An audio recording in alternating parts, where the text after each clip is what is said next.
বাংলাদেশের দারিদ্র্যের হার আবারও বাড়ছে। পাওয়ার অ্যান্ড পার্টিসিপেশন রিসার্চ সেন্টারের সর্বশেষ গবেষণায় দেখা গেছে দেশে এখন প্রায় ২৮% মানুষ দরিদ্র, অর্থাৎ প্রতি ৪ জনের ১ জন গরিব।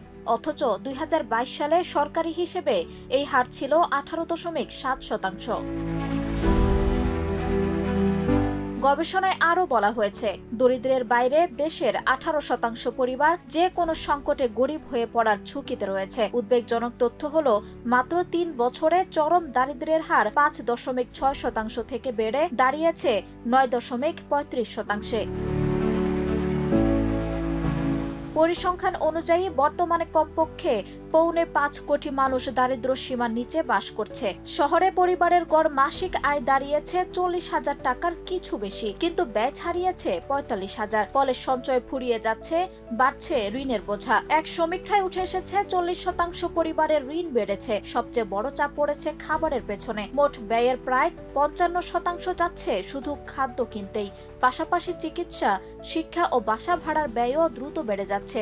ফলে মধ্যবিত্ত থেকে দরিদ্র সবার জীবনেই টিকে থাকা কঠিন হয়ে পড়ছে।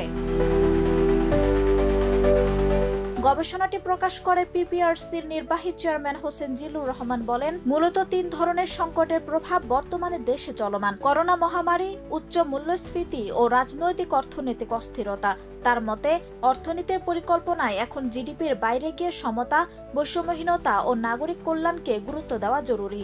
দারিদ্র্যের এই বেড়ে চলা চিত্র শুধু অর্থনীতির জন্যই নয়, বাংলাদেশের অগ্রযাত্রার জন্য বড় হুমকি হয়ে দাঁড়িয়েছে। সামনে আরো কত মানুষ গরিব হয়ে পড়বেন, এখন সেই প্রশ্নেই শঙ্কিত গোটা দেশ। আঞ্জুম হক আরবি, প্রজন্ম ২৪।